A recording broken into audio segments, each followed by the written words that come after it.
Et on s'améliore même techniquement. On a mis un joli fond de planète pour ces samedis de la planète où je vous donne rendez-vous tous les samedis de 11 à 12. Merci à Nicolas qui nous a organisé techniquement cette retransmission, à Marilyn également, et à tous les bénévoles de Désir d'avenir. Et ce que certains d'entre vous ont déjà pu suivre, donc la conférence de Gilles Boeuf, puisque la première séance, nous avons parlé de la biodiversité. Samedi dernier, j'ai commencé à vous parler de l'historique de l'accord de Paris sur le climat. Pourquoi? Parce que nous fêtons bientôt le 5e anniversaire de l'accord de Paris sur le climat. Donc, c'est l'occasion à la fois de faire le bilan de ce qui a été fait, de regarder quelles sont les avancées, qu'est-ce qui va trop lentement, quels sont les différents enjeux pour qu'une nouvelle fois, ce rendez-vous ne soit pas qu'une suite de discours, mais que toute la société s'en saisisse, même si, bien évidemment, le contexte de la crise sanitaire est plus particulier, beaucoup plus lourd, et de la crise économique aussi. Mais comme nous le savons tous, la crise sanitaire est liée à la crise climatique et la crise économique peut trouver des solutions dans la relance économique et dans la finance verte. C'est pourquoi tout à l'heure, nous avons invité Noam Léandri, un spécialiste de la finance verte, qui a été mon conseiller financier au ministère et en particulier qui avait monté avec toute l'équipe la coalition, par exemple, sur le prix du carbone, donc, et qui publie prochainement un livre sur la finance verte et qui donc nous viendra nous parler de la finance verte dans une demi-heure, 40 minutes. Dans l'immédiat, je vais continuer donc l'exposé que je vous faisais samedi dernier sur la question de la justice climatique à partir du manifeste de la justice climatique. Et donc, vous repréciser un certain nombre de choses pour que, à la fois, vous ayez envie aussi d'approfondir ces sujets, puis surtout, dans l'esprit des universités populaires participatives, de mettre à la portée de tous ces différentes connaissances auxquelles moi j'ai eu la chance d'accéder et que j'ai la chance aujourd'hui de transmettre également dans le cadre d'un cours à l'école d'affaires publiques de Sciences Po. Et donc, pourquoi ne pas donner à tous les accès aussi de cette connaissance? C'est l'esprit de ces samedis de la planète.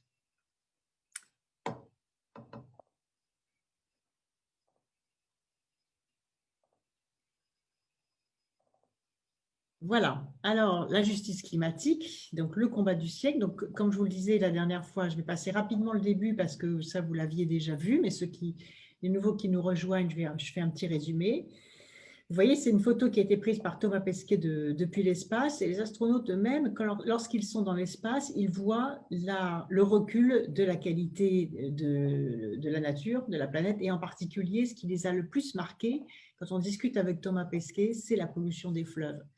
La pollution des fleuves est le symbole le plus violent, le plus puissant de la déstructuration et de la dénaturation de la planète.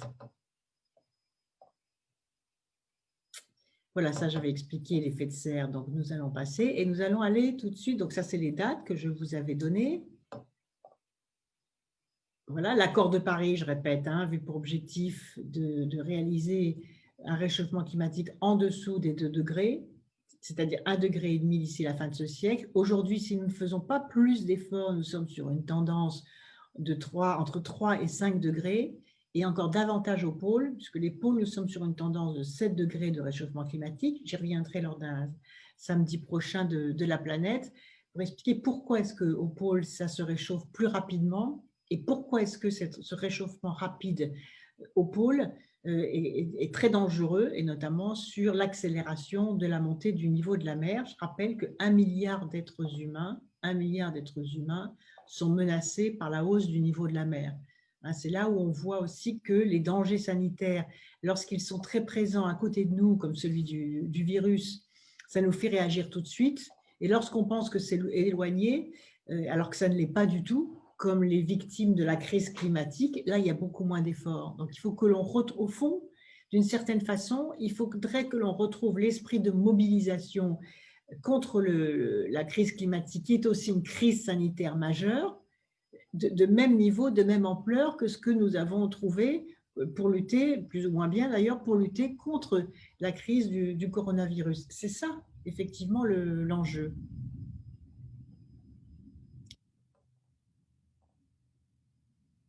Voilà, ça c'était, donc j'expliquais que, et ça c'est toujours d'actualité, que les coalitions qui ont été construites à la conférence de Paris sur le climat, c'est finalement l'application opérationnelle de l'accord. Oui, l'Alliance solaire internationale, l'Alliance pour le bâtiment, l'Alliance pour les énergies renouvelables en Afrique, là le troisième en bas, la coalition du prix du carbone, dont Noah vous parlera tout à l'heure, et puis les systèmes d'alerte, le système CRUISE, qui est le système d'alerte pour les petites îles, celles qui sont les plus violemment menacées par la hausse du niveau de la mer. Je vous rappelle que certaines petites îles ont déjà acheté des terres sur les continents les plus proches pour évacuer leur population lorsque le niveau de la mer va les faire reculer.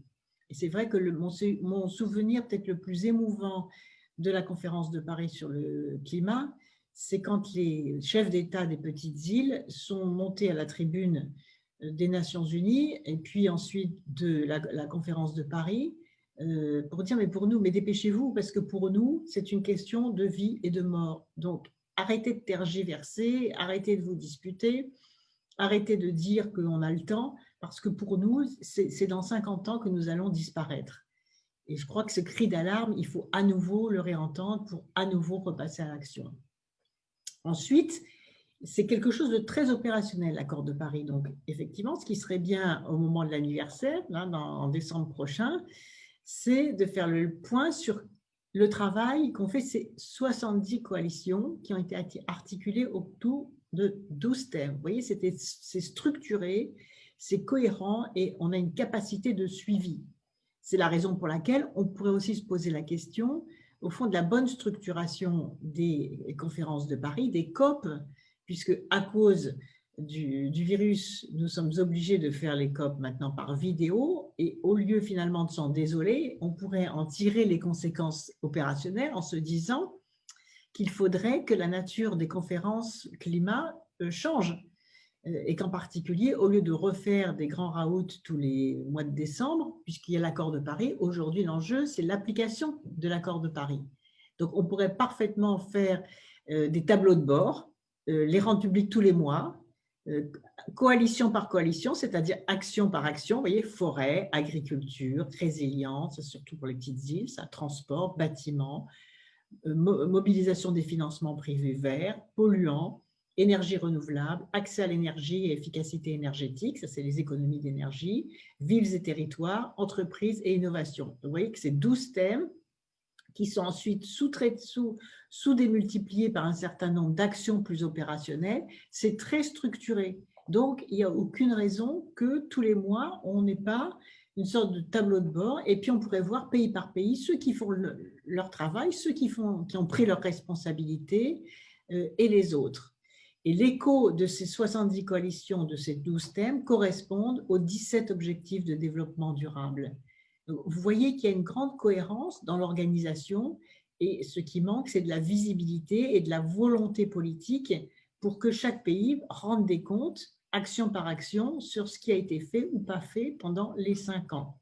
Et c'est d'autant plus important que, comme vous l'avez peut-être entendu, le Conseil d'État vient il y a quelques jours, de demander au gouvernement, dans une décision, dans un arrêt du Conseil d'État, de prouver que la France faisait le nécessaire. Faisait le nécessaire pourquoi? Pour atteindre les objectifs de l'accord de Paris sur le climat, c'est-à-dire, et pour atteindre les objectifs de sa propre loi de transition énergétique, c'est-à-dire de la stratégie bas carbone française, c'est-à-dire baisser de 40% les émissions de CO2 en 2030. Et par conséquent, la France a été mise en demeure de produire dans les 3 mois ses résultats et ses actions. Et ce qui est intéressant, c'est que cette décision est due au maire, à la mairie de Grande-Synthe, qui est menacée de submersion car la mairie de Grande-Synthe est construite sur un polder. Et ce maire a saisi le Conseil d'État pour inaction climatique. Et la décision du Conseil d'État est très sévère puisqu'elle souligne que par un décret du 21 avril 2020, le gouvernement a baissé l'objectif de réduction des émissions polluantes. Donc, vous voyez, ni vu ni connu pendant la crise sanitaire. Donc, au lieu de reculer, au contraire, il faudrait saisir cette injonction, cette mise en demeure du Conseil d'État pour s'en sortir vers le haut et pour dire justement, c'est l'occasion non seulement de faire le bilan, mais aussi de remobiliser et de résister à tous ceux qui voudraient que ça aille plus lentement. Voilà, je crois que c'est des objectifs autour desquels la nation doit se rassembler. Donc ça, c'est les différents objectifs qu'on a vus récemment. Voilà, donc là, ce que je voulais vous présenter, c'est à la fois, essentiellement les 4 rapports que j'avais faits pour l'ONU en tant que présidente de la COP 21, parce que vous savez que j'avais succédé à Laurent Fabius, et notamment pour mettre en application l'accord de Paris sur le climat et surtout pour réaliser les ratifications des différents pays, ratifications sans lesquelles l'accord de Paris serait resté lettre morte. Donc ça, c'est la loi de transition énergétique, ça on l'a vu, donc je vais aller directement voilà. Je vais aller directement à la définition et à l'articulation des enjeux sur femmes et climat et sur sécurité et climat, en rappelant les grands principes de l'accord de Paris. Vous voyez, c'est tout simple. Parce que parfois, on dit aux citoyens, c'est compliqué, ils entendent des sigles, la COP, l'ONU, la CNUC, etc. Non, chacun peut agir puisque ce sont des choses toutes simples. La chose toute simple, c'est que, et ça a été décidé en 1992, donc vous voyez, il a fallu du temps entre la première réunion planétaire de Rio, à laquelle j'étais déjà d'ailleurs au hasard de l'histoire, et que je vous ai raconté ça la semaine dernière. L'environnement n'est pas un luxe. C'est la condition première de notre survie. Et ce n'était pas évident à ce moment-là d'admettre et d'affirmer des choses comme celle-ci. La deuxième chose, c'est que la notion de justice climatique, elle est née dès le départ, puisque l'idée, c'était de mettre en place un nouvel ordre mondial. Qu'est-ce que c'est que cet nouvel ordre mondial? C'est moins de pollution au nord et moins de pauvreté au sud.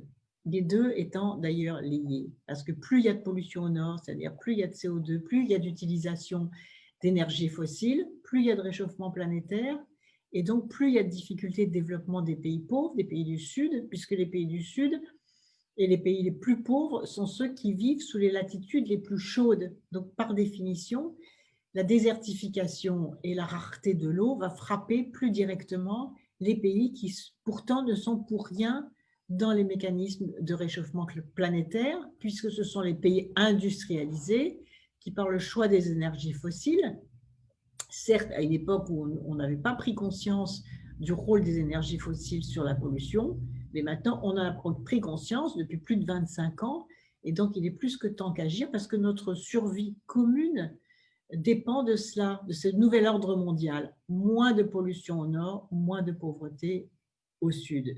Et c'est pour ça que la justice climatique est un projet pour le siècle. Voilà. Arrêtons-nous un peu donc sur cette thématique femmes et climat. Donc j'avais pris l'initiative de faire ce rapport à l'ONU et de réunir pendant la conférence de Paris sur le climat une grande réunion de femmes qui étaient là, et c'était formidable, avec Mary Robinson, Vandana Shiva notamment. Et puis, je voyais les ONG femmes qui avaient fait un travail formidable, mais qui n'avaient pas réussi à se faire entendre, parce que les femmes ont été les grandes oubliées des négociations climatiques. Elles n'apparaissaient pas. Et c'est à la conférence de Paris sur le climat que, enfin, nous avons réussi à imposer la présence des femmes dans l'accord de Paris sur le climat, puisque les femmes apparaissent comme les premières victimes du dérèglement climatique et à la fois détentrices de solutions contre le réchauffement climatique. Alors pourquoi est-ce que les femmes sont les premières victimes du réchauffement climatique? Parce que ce sont les pauvres qui sont les premières victimes du dérèglement climatique, forcément, puisqu'il y a des difficultés d'accès à l'alimentation et à l'eau potable, qu'il y a des déplacements massifs de population. Or, comme 70% des personnes vivant avec moins de $1 sont des femmes, c'est-à-dire 70% des pauvres à l'échelle de la planète sont des femmes, parce que les femmes sont elles qui sont, deuxièmement, qui sont les plus directement impactées par le dérèglement climatique. Pourquoi? Parce qu'elles ont la responsabilité de nourrir les autres, de nourrir leurs enfants, de nourrir les anciens, de nourrir leurs conjoints, etc. Et c'est elles qui ont cette charge domestique. Et par exemple, elles accomplissent 40 milliards d'heures de travail gratuit par an en Afrique pour chercher l'eau et le bois. Et donc, si on avait écouté les femmes plus tôt, qui étaient des lanceuses d'alerte d'une certaine façon, avant même que ce mot n'existe, mais les femmes avaient vu depuis très longtemps qu'il fallait faire de plus en plus de kilomètres pour aller chercher l'eau, de plus en plus de kilomètres pour aller chercher le bois. Donc, elles avaient vu depuis très longtemps, depuis des années, les conséquences du dérèglement climatique, mais on ne les a pas écoutées. Pourquoi on ne les a pas écoutées? Parce que leur travail est gratuit. Donc, ça n'intéressait personne, ça n'intéressait pas les grandes instances internationales, et, toutes dirigées à l'époque, toutes dirigées par des hommes. Et puis, c'est des sujets subalternes. La question d'aller chercher l'eau et le bois, la question de nourrir les autres, c'est des sujets subalternes. Or, ces sujets subalternes, ils sont devenus aujourd'hui les sujets prioritaires. Vous voyez, comme s'il y avait enfin un renversement de l'histoire. Et on voit aujourd'hui que ce sont les femmes qui sont en première ligne des sujets cruciaux dont l'humanité est aujourd'hui affectée et dont l'humanité est aujourd'hui confrontée, auxquelles l'humanité est aujourd'hui confrontée, mais y compris sous nos latitudes, y compris pour la crise du Covid, si on observe bien. Parce que ce sont les femmes beaucoup de femmes qui sont en première ligne. Parce que ce sont les métiers du soin, ce sont les métiers du commerce, ce sont les métiers de l'attention quotidienne, ce sont les métiers de l'alimentation, ce sont les métiers du maintien de la vie dans la famille, avec toutes ces difficultés aussi du confinement familial. On voit aussi une montée des violences faites aux femmes. Donc, vous voyez qu'il y a un sujet commun lié à la dégradation de la nature et lié à la question de la dégradation de la situation des femmes. D'ailleurs, je l'ai décrit ça dans les violences faites à la nature et les violences faites aux femmes. Il y a quelque chose qui est commun. Et inversement, si on règle ces problèmes, si on donne aux femmes la possibilité et la capacité de faire bien le travail et de bien remplir les missions qui sont les leurs, et à ce moment-là, on trouve également des solutions. Donc, femmes, premières victimes du climat, 70% des victimes des événements climatiques extrêmes sont des femmes. Et ça, ces calculs ont été faits par les organisations internationales, par les ONG, et notamment dans les submersions marines, dans les tsunamis qu'ont connu beaucoup de pays au cours de ces dernières années. Eh bien, 70% des victimes sont des femmes. Pourquoi? Parce qu'elles n'ont moins la force physique, et puis surtout, elles ont en charge les enfants. C'est-à-dire que quand il y a une inondation, quand il y a un tsunami, les femmes vont porter les enfants, vont porter les personnes âgées également pour essayer de les sauver.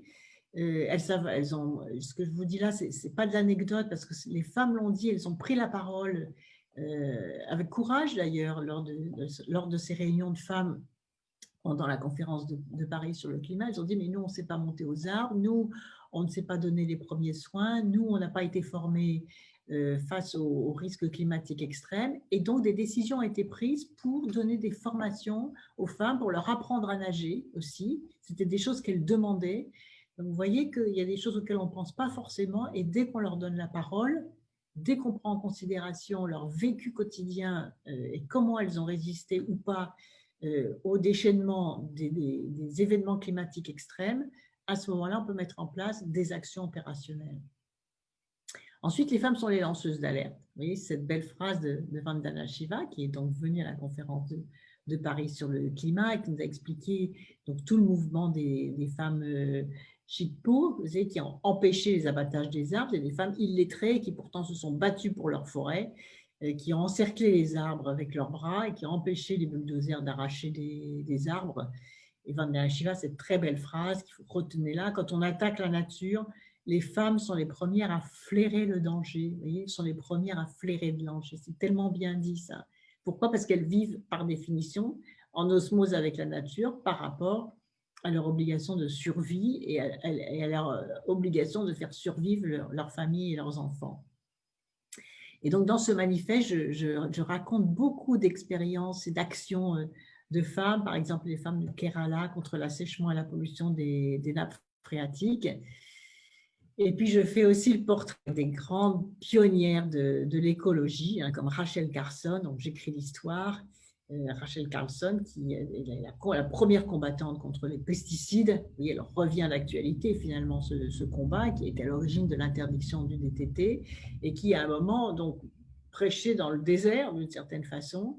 Et puis lorsqu'elle a écrit ce livre Printemps silencieux pour décrire comment, à cause des pesticides, on n'entendait plus les oiseaux, on n'entendait plus les insectes, et bien ce livre, qui a pourtant plusieurs années, est encore cruellement d'actualité parce qu'on subit toujours, hein, vous avez vu avec les décisions et les reculs sur le glyphosate et le rétablissement des néonicotinoïdes, et bien, comme si 100 fois sur le métier, il fallait recommencer les mêmes plaidoiries alors que ça fait maintenant des années que l'on connaît les dégâts des pesticides. Donc Rachel Carlson, c'est cette grande militante de l'environnement dont vous pouvez retrouver le portrait. Et puis Wangari Maathai, la prix Nobel de la paix, la femme des arbres, hein, issue du Kenya, la première femme africaine à avoir le prix Nobel. Là aussi, elle a eu une vie très difficile, y compris sur le plan personnel. Et c'est une grande figure de l'écologie. Donc, c'est pour vous montrer aussi que les femmes ont été à l'origine du mouvement théorique même de l'écologie, en s'engageant personnellement, en souffrant personnellement dans leur engagement pour obtenir que les choses bougent. Enfin, les femmes, et je l'ai observé beaucoup pendant la conférence de Paris, bien avant et bien après aussi, dans les années qui ont suivi, puisque j'ai continué à suivre les coalitions et le travail qui se faisait, les femmes sont réceptives aux innovations. Ça peut aller très vite. Oui, quand on dit parfois, mais au fond, les innovations, ça va être lent, faut changer les habitudes, il y a des traditions culturelles ancestrales, etc. Mais pas du tout.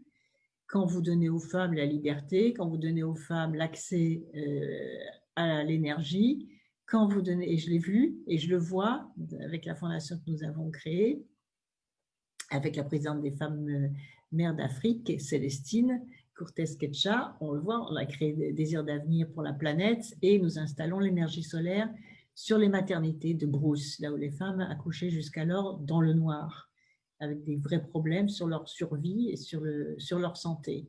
Mais du jour au lendemain, les habitudes changent et l'accès à l'énergie en particulier fait immédiatement bouger les habitudes et les comportements. Et quand on sait qu'à l'échelle de la planète, 80% des agriculteurs sont des agricultrices, on avait donc calculé que si on donnait aux femmes l'égal accès à la propriété de la terre, ce qui est très marginal à l'échelle de la planète, il y a peu de pays où les femmes ont accès à la propriété de la terre, si on donnait accès aux femmes au microcrédit, si on leur donnait la capacité même de posséder les outils, puisque dans certains pays, les femmes, alors que ce sont elles qui accomplissent le travail agricole, elles n'ont pas le droit de posséder les outils, les pelles, les pioches, etc. Il faut qu'elles les louent aux hommes.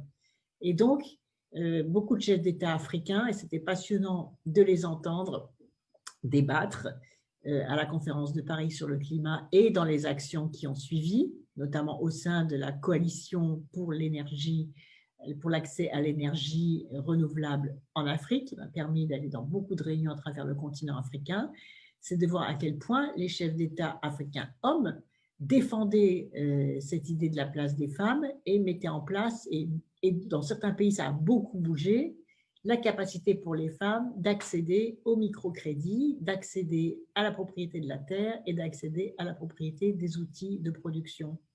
Et si on faisait ça, avec le même espace agricole, on peut produire 20 à 30%, et encore, ce chiffre est bas, mais vous voyez, la capacité, ce n'est pas de plus que les hommes, mais la capacité de rendement des terres pourrait être démultipliée si les femmes avaient accès à la capacité de production. Réceptive aux innovations aussi, on le voit dans toutes les actions qui ont été mises en place dans les coalitions solaires et dans les coalitions de l'accès de l'Afrique aux énergies renouvelables, mais aussi dans d'autres pays. Je cite l'Afrique parce que c'est là où ça a été le plus rapide et le plus spectaculaire. Les fours solaires, les foyers améliorés. Moi, je l'ai directement vu parce qu'avec ma région, Poitou-Charentes, on avait fait des coopérations avec la région de Fatick au Sénégal, et avec des coopérations avec le lycée professionnel pour fabriquer donc les les foyers en terre, puis en métal autour, les foyers améliorés qui consomment 7 fois moins de bois que de faire un feu comme ça en plein air.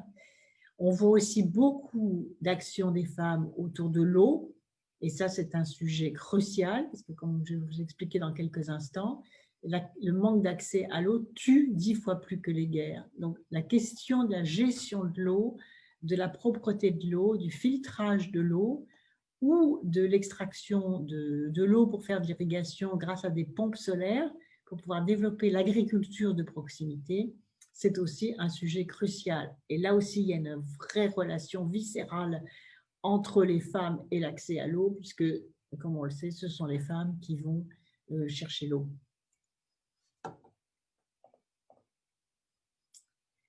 Le continent africain, qui a eu un rôle essentiel pour la réussite de l'accord de Paris sur le climat, et je pense que c'est important à redire. C'est important à redire parce qu'on dit souvent, ben oui, c'est Barack Obama, etc. Et moi-même, j'en ai été témoin, je vous en ai parlé la semaine dernière, bien sûr. Les États-Unis d'Amérique ont joué un rôle considérable parce que ce sont eux, d'abord, qui ont dit, après les attentats de novembre, on vient quand même à Paris pour la conférence de Paris sur le climat, donc qui ont bravé tous ceux qui disaient, ben non, la France n'est pas assez en sécurité, il ne faut pas y aller. Donc, ce sont les États-Unis d'Amérique qui avaient déclenché le fait de venir. Et puis surtout, ce sont eux qui se sont engagés les premiers pour la signature. Et surtout, comme je vous l'ai expliqué, ce sont eux qui ont les premiers ratifié en septembre 2016, bien avant le continent européen, qui ont ratifié l'accord de Paris et qui ont entraîné la Chine dans la ratification de l'accord de Paris. Et comme vous le voyez, et comme vous le savez, John Kerry, qui était le ministre des Affaires étrangères de l'époque, vient d'être nommé par le président Biden l'envoyé spécial sur le climat. Donc ça, c'est une bonne nouvelle. J'ai publié d'ailleurs sur les réseaux sociaux quelques photos parce qu'après l'accord de Paris, on a continué à travailler ensemble et je suis allée plusieurs fois aux réunions organisées par John Kerry et notamment, il est très impliqué sur la question de l'océan. Donc, il a continué ce travail et on peut être sûr qu'avec lui, les États-Unis vont revenir dans l'accord de Paris comme cela a été promis, mais surtout qu'ils vont être une force d'entraînement pour que les choses s'accélèrent. Donc, je reviens au continent africain et je voudrais dire que pour moi, le continent africain a joué un rôle aussi important que le rôle des États-Unis d'Amérique. Ça peut paraître bizarre de dire ça, mais c'est la vérité. Pourquoi c'est la vérité? Parce que si l'Afrique n'était pas venue dans l'accord de Paris, nous n'aurions pas l'accord de Paris sur le climat. Or, l'Afrique avait toutes les raisons de ne pas venir dans l'accord de Paris en disant, écoutez, nous représentons moins de 7% des émissions mondiales de gaz à effet de serre. Nous n'avons pas encore assuré notre révolution industrielle que vous avez réalisée à partir des énergies fossiles, vous, les pays industrialisés riches du Nord. Vous êtes aujourd'hui menacés par le réchauffement climatique dont vous êtes à l'origine, c'est vous qui n'agissez pas assez vite, et aujourd'hui, vous venez nous dire à nous, pays africains, de renoncer aux énergies fossiles, y compris celles qui sont dans nos sous-sols, alors que nous avons besoin de réussir notre développement industriel et économique. Alors, nous acceptons certes de le faire parce que nous sommes durement victimes du changement climatique, avec les sécheresses, les suivis d'épisodes de pluie intenses qui détruisent les habitations et les troupeaux, qui dérèglent le cycle des récoltes, qui conduit à la famine. Et par exemple, El Niño a encore frappé au Nigeria, en Somalie, au Soudan du Sud, autour du lac Tchad, comme je vous le racontais, il y avait la disparition du lac Tchad et les pays qui sont autour du lac Tchad s'étaient réunis pour tirer la sonnette d'alarme en disant mais le terrorisme et Boko Haram sont dus au dérèglement climatique, sont dus à l'assèchement du lac Tchad, puisque avec le dérèglement des récoltes, l'effondrement de l'économie rurale, eh bien, c'est la porte ouverte. Les jeunes sont facilement embrigadés, on leur donne un uniforme, on leur donne un peu d'argent, et puis hop, ils sont pris dans les réseaux terroristes. Et donc, il y a un lien direct entre la lutte contre le dérèglement, contre le réchauffement climatique, le dérèglement climatique, et donc l'action des pays industrialisés les plus pollueurs de la planète et notre avenir à nous, Africains. Donc, malgré ça, OK, nous venons dans l'accord de Paris. Jusqu'à présent, les Africains refusaient de signer les accords climatiques. Mais à ce moment-là, il faut nous donner les transferts de technologie. Il faut nous laisser accéder aux énergies renouvelables. Il faut des actions massives de valorisation, d'accès aux énergies pour que nous puissions valoriser sur place et cesser de nous faire piller nos ressources souterraines parce que nous n'avons pas l'énergie pour les développer. Et c'est ça aussi qui est trop lent. Donc, il faut vraiment que, lors du rendez-vous du 5e anniversaire de l'accord de Paris, on puisse aussi rendre des comptes sur la façon dont nous avons réussi ces transferts de moyens, ces transferts de technologies, ces transferts de savoir-faire, pour que l'Afrique puisse accéder à l'énergie et donc assurer son développement et donc profiter de ces ressources minérales, de ces ressources naturelles, de ces terres rares, sans être pillés par les pays industrialisés qui viennent chercher les matières premières et qui font la plus-value sur leur sol. Et ça, c'est des enjeux extrêmement importants. D'où l'initiative pour les énergies renouvelables en Afrique, d'où le projet de grande muraille verte, c'est Wangari Maathai dont je parlais tout à l'heure, et d'où tous les enjeux sur la biodiversité pour travailler avec la nature et notamment pour lutter contre l'érosion côtière et la déforestation. L'érosion côtière et la déforestation, là aussi, sont les deux fléaux des pays du Sud, que ce soit en Asie, que ce soit en Afrique, parce que avec la montée du niveau de la mer, par exemple, l'Ouest africain, les plages de l'Ouest africain ont quasiment disparu dans certains pays et on voit des villes qui sont en train de tomber à la mer. Comme je vous le disais tout à l'heure, à travers la planète, 1 milliard d'habitants sont menacés par la hausse du niveau de la mer. Ce qui provoque quoi? Ce qui provoque des déplacements massifs de population, des déplacements et notamment des déplacements sud-sud. On parle beaucoup des déplacements sud-nord parce que nous sommes, confrontés à la question des migrations de la misère, mais il y a beaucoup aussi de migrations sud-sud qui déstabilisent les États de façon très dangereuse. D'où la question de la sécurité et du climat. La justice climatique donne à tous.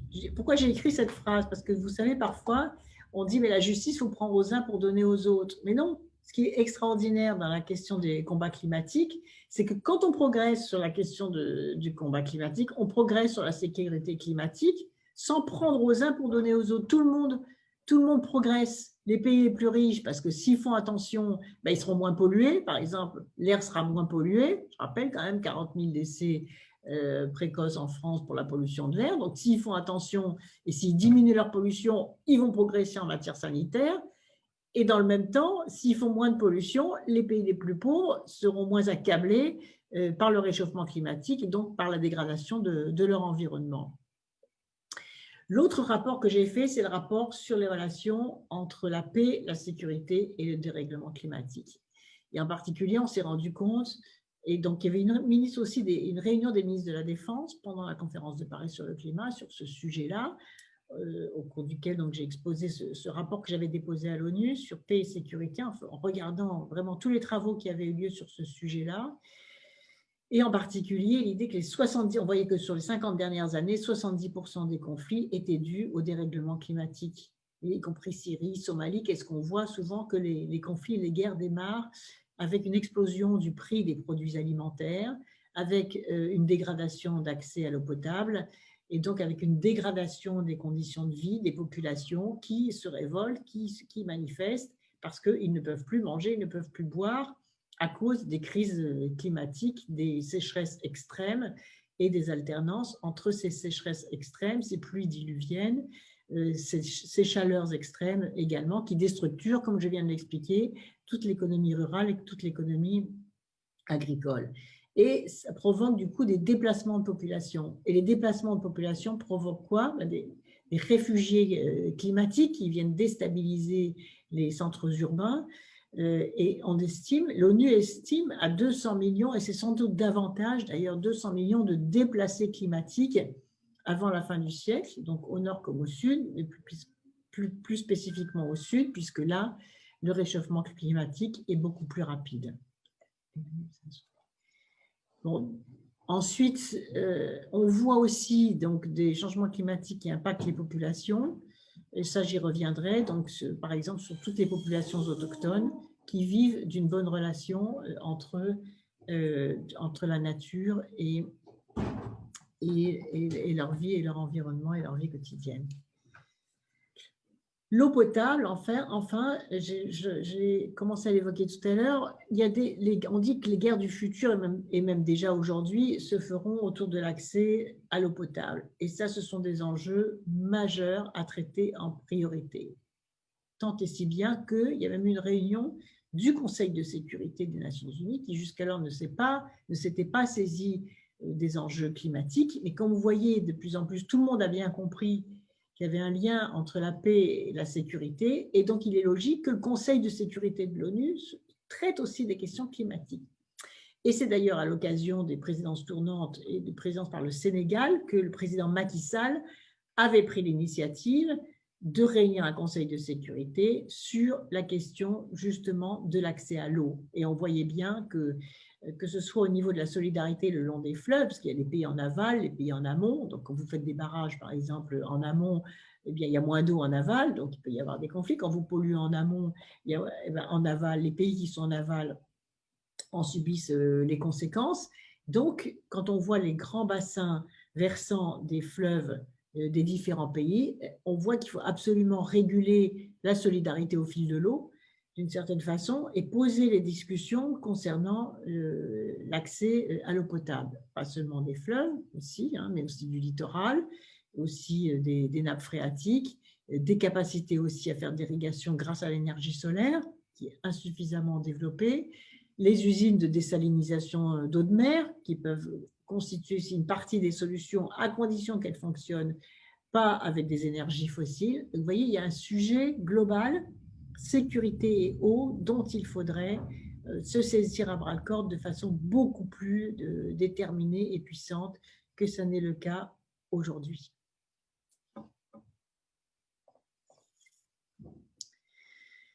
Et puis, démocratie et citoyenneté, ça c'est très important juste pour les évoquer parce que le temps tourne. Vous voyez, le succès des conférences climatiques, elle tient aussi au résultat de la mobilisation des débats citoyens planétaires. Il y avait l'espace Génération Climat, il y avait les 70 coalitions qui réunissent quoi? Qui réunissent des territoires, les entreprises, les citoyens, les consommateurs, les producteurs, les villes.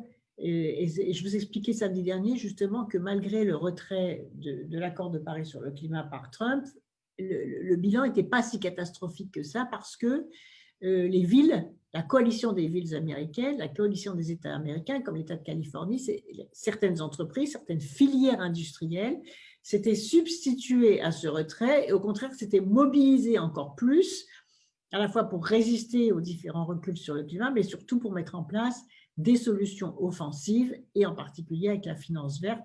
Nous allons y revenir dans quelques minutes.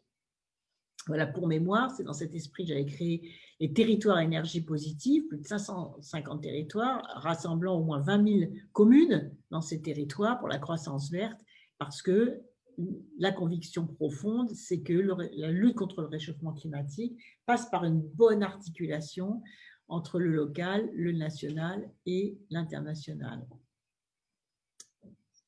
Et puis la démocratie participative, on voit qu'il y a un sujet majeur de réussite du défi climatique, mais partout, sous toutes les latitudes. C'est quand les citoyens se saisissent des sujets et quand ils arrivent à faire pression, comme le font les jeunes générations, et, comme c'est le cas aujourd'hui, eh bien, je crois que c'est ça aussi qui fait bouger les États, parce que la vraie question par rapport aux plus jeunes, qui non seulement aujourd'hui ont subi la crise sanitaire, c'est qu'on n'oublie pas la crise climatique, parce que sinon, les conséquences de la crise climatique seront bien plus graves que les conséquences de la crise sanitaire. Il ne faudra pas dire qu'on ne savait pas ou qu'on n'avait pas vu ou qu'on a manqué d'anticipation. Ça, ce sera plus possible de dire cela. Donc, espérons aussi que dans les plans de relance pour sortir de la crise économique et de la crise sanitaire, on n'oubliera pas la dimension écologique. Et quand j'entends les compagnies aériennes dire on va revenir comme avant, on va rétablir l'excédent commercial, on va remettre tous les vols.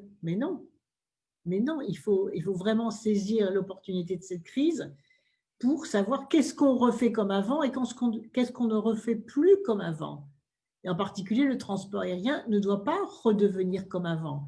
Il faut des transitions, il faut des mutations d'une partie de l'industrie de la fabrication des avions, d'une partie de l'industrie de l'aéronautique, vers autre chose. Ça, c'est absolument indispensable parce que la pression des lobbies de l'aéronautique qui se comprend, parce qu'on a envie de revenir comme avant pour faire les mêmes emplois qu'avant, mais non, parce que le dérèglement climatique, à cause des excès, les avions, c'est 100 000 vols par jour à travers la planète, 100 000 vols par jour. Donc, vous vous rendez compte sur les effets du dérèglement climatique, la massification du tourisme aussi est dangereuse pour la circulation des virus. Donc, il faut arrêter cette massification du tourisme.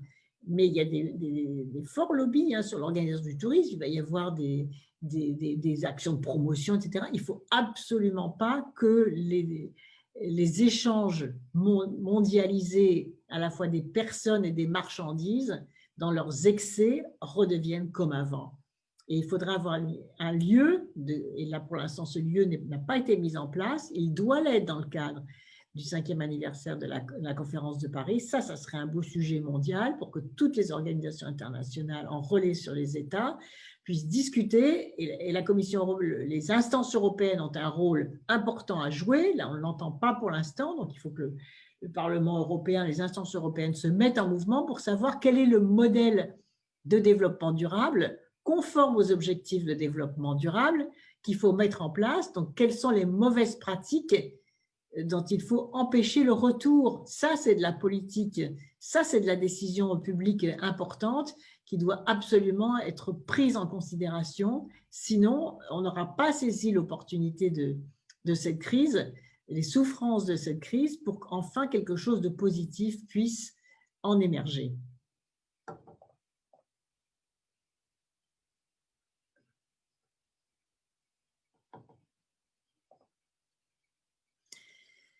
Voilà, c'est un autre rapport à la nature qu'il faut construire, traiter la nature en partenaire, dans une chaîne du vivant, dont nous sommes à la fois tributaires et acteurs.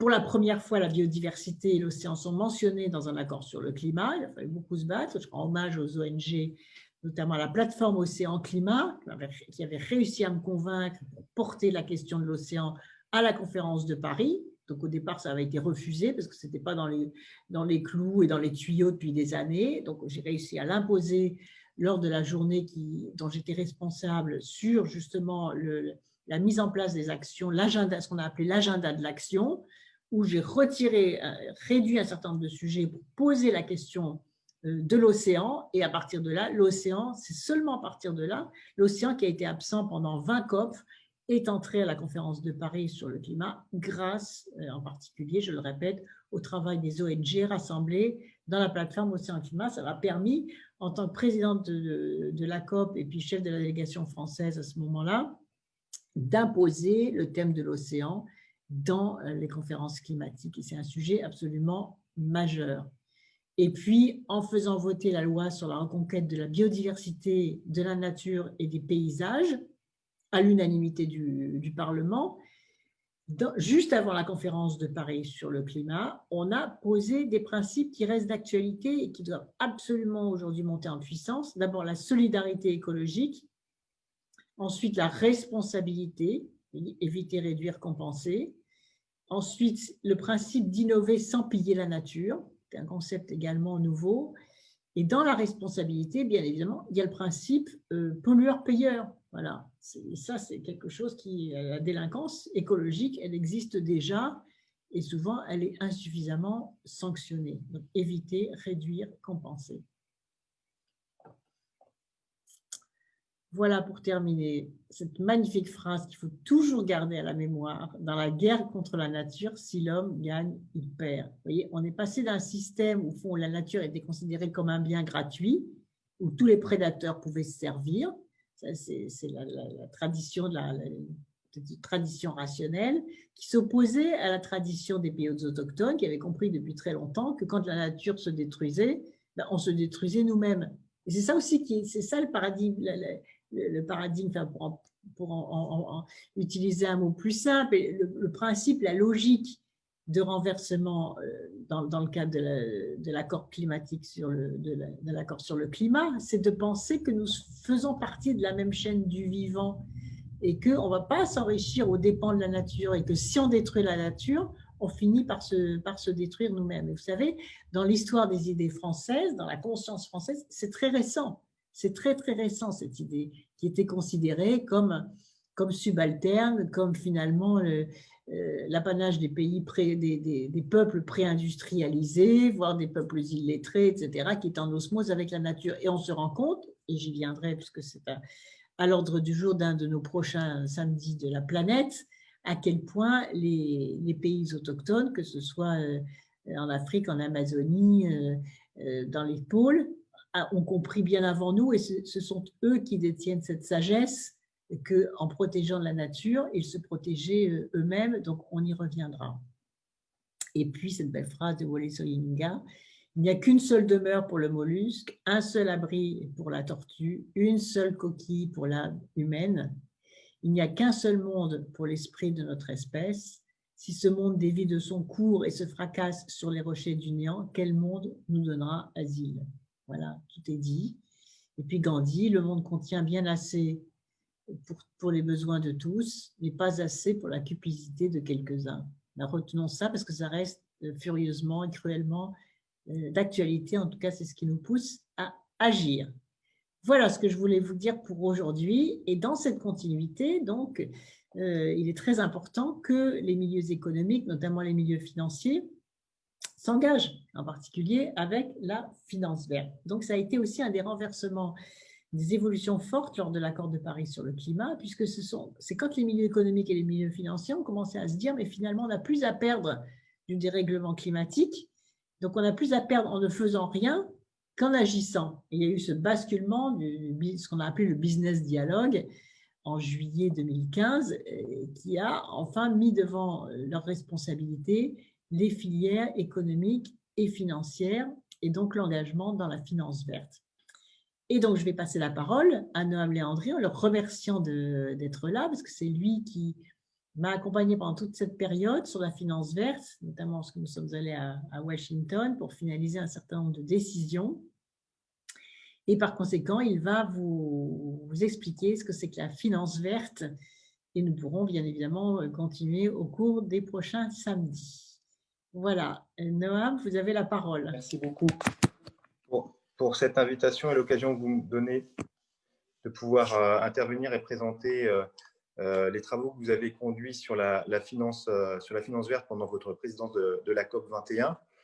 J'avais prévu de présenter un diaporama, et je ne sais pas si j'ai la main dessus pour pouvoir le faire. Ah, merci beaucoup, Nicolas.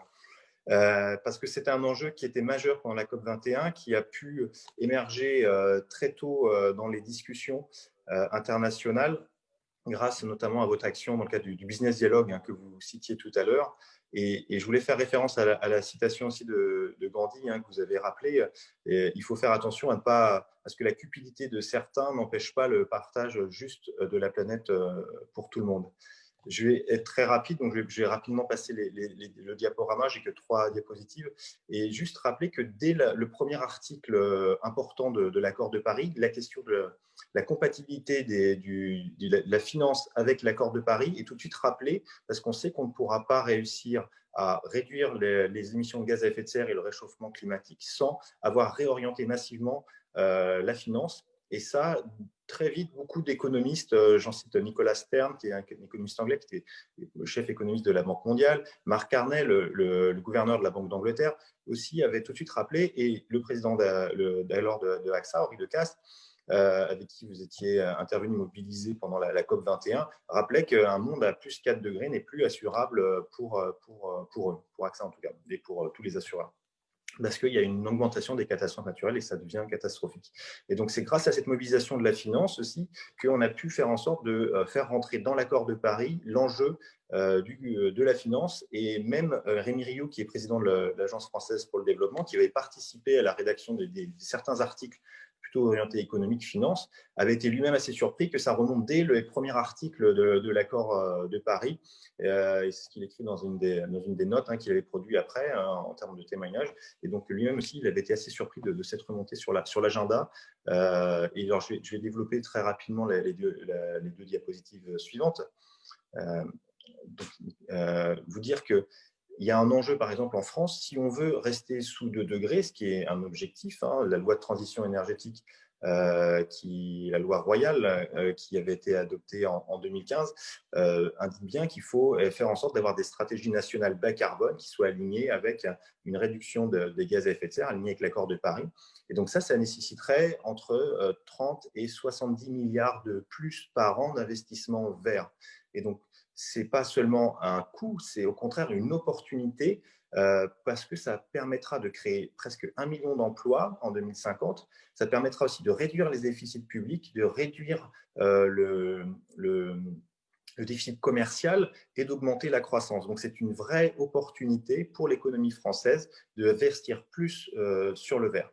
Alors concrètement, ça on passe à la diapositive suivante, il y a quelques outils qui ont été mis en place grâce à la France notamment et sous votre impulsion, Madame la Ministre. La première obligation verte d'État, c'est aujourd'hui 20 milliards d'euros d'obligations vertes, 20 milliards de dépenses publiques qui sont obligées d'être vertes, et ce qui a fait que le marché des green bonds, hein, ces obligations vertes, s'est fortement accéléré. Vous aviez également aussi créé le premier label public de fonds verts. Aujourd'hui, il y a 15 milliards d'euros pour 50 fonds qui sont labellisés grâce à ce label. Et puis, il y a le fameux article 173, c'est un peu technique, mais c'est un des articles de la loi de transition énergétique qui est pour la croissance verte, qui oblige les investisseurs et les entreprises à être transparents sur leur alignement justement avec l'accord de Paris. Ça les oblige à expliquer qu'est-ce qu'ils font concrètement pour rester bien alignés avec l'accord de Paris. Et grâce à ça, ça a été repris au niveau international, c'est la diapositive suivante, puisque à la fois au niveau européen, il y a maintenant cette obligation de transparence qui va s'imposer sur l'ensemble de l'Union européenne. Au niveau du G20, Michael Bloomberg, avec qui vous aviez travaillé, a aussi fait des lignes directrices qui s'appliquent à l'ensemble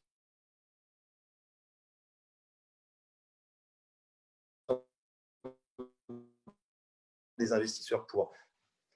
Il y a également, au niveau de l'épargne verte, un label européen qui est en train d'être développé et qui va pouvoir s'imposer partout en Europe.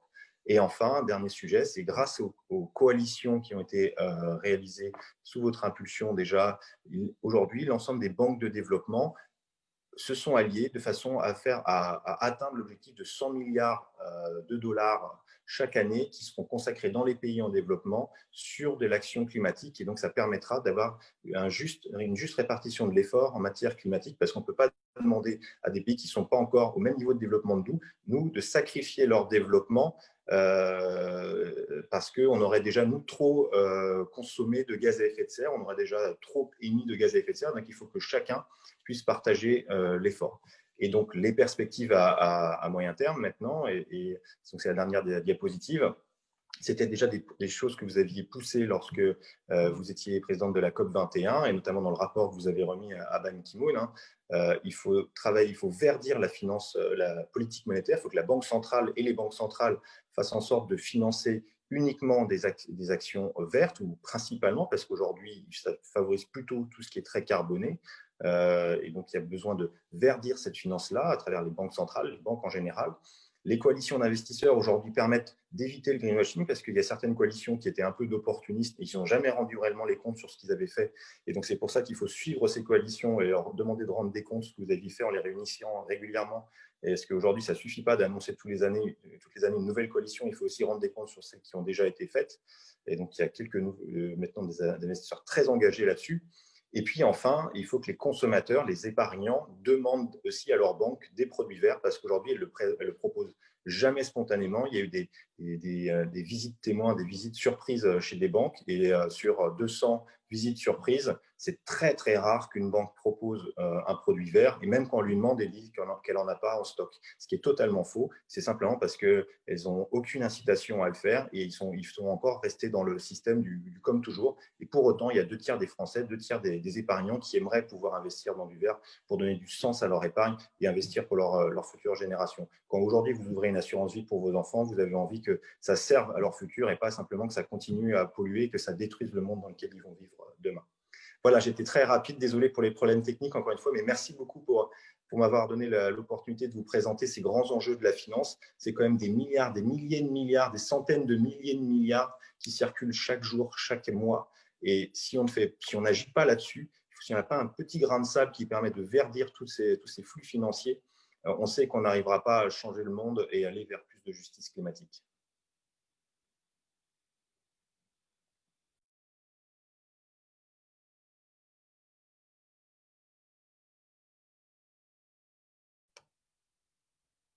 Voilà, merci Noam, c'était très synthétique, mais je pense qu'on pourra revenir sur certains sujets, parce que souvent les sujets financiers, on dit aux gens bah, c'est trop compliqué, etc. Et ça reste au sein d'un petit cénacle de gens avertis et informés. Et je trouve que c'est très intéressant de refaire l'histoire des financements, justement, des financements verts, pour que tout le monde puisse comprendre. Et l'exemple que vous avez pris sur l'assurance vie, c'est typique. C'est-à-dire, on dit aux gens, mais non, c'est compliqué, vous ne pouvez pas choisir d'investir dans la finance verte si vous prenez de l'épargne. Mais si, il suffirait de contraindre les banques à mettre sur le marché des produits finance verte qui permettrait aux gens de mettre leurs économies dans une dynamique de protection de la planète. Et c'est comme ça aussi que l'investissement dans la finance verte deviendra rentable.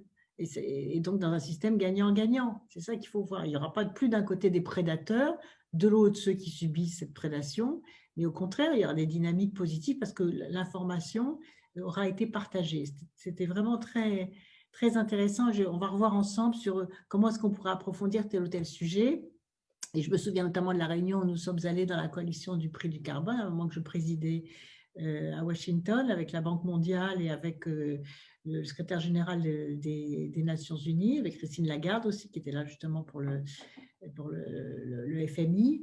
Et donc, il y a eu cette coalition sur le prix du carbone. Et je pense que c'est intéressant aussi d'en faire l'histoire, puisque ça avait été assez difficile à mettre sur le chantier. Et c'est important de pouvoir assurer le suivi, peut-être justement que lorsqu'il y a des ralentissements des processus, on puisse identifier où est-ce qu'il y a des ralentissements pour pouvoir mettre la pression sur les endroits bien opérationnels qui ne sont pas forcément les plus visibles. Voilà, merci beaucoup. Je vois qu'il est déjà midi, presque 10. Et donc, comme je vous l'ai expliqué la dernière fois, il n'y a pas l'espace pour les questions parce que les samedis de la planète durent 1 heure, mais nous consacrerons à la fin de cette séquence de plusieurs sujets. Et donc, le 12 ou la semaine suivante, le 12 décembre ou la semaine suivante, une séquence entièrement destinée à vos questions. Et donc, on pourra avoir un dialogue questions-réponses. Voilà, je vous dis à samedi prochain. Et ceux qui le souhaitent, je vais vous envoyer mon livre par Internet sur vos mails. Donc, il suffit que vous en fassiez la demande sur le site sur le mail de DA Planète et je vous enverrai le manifeste pour la justice climatique. Voilà, gratuitement, bien sûr. Voilà, à bientôt et bonne continuation, bonne semaine et bon déconfinement.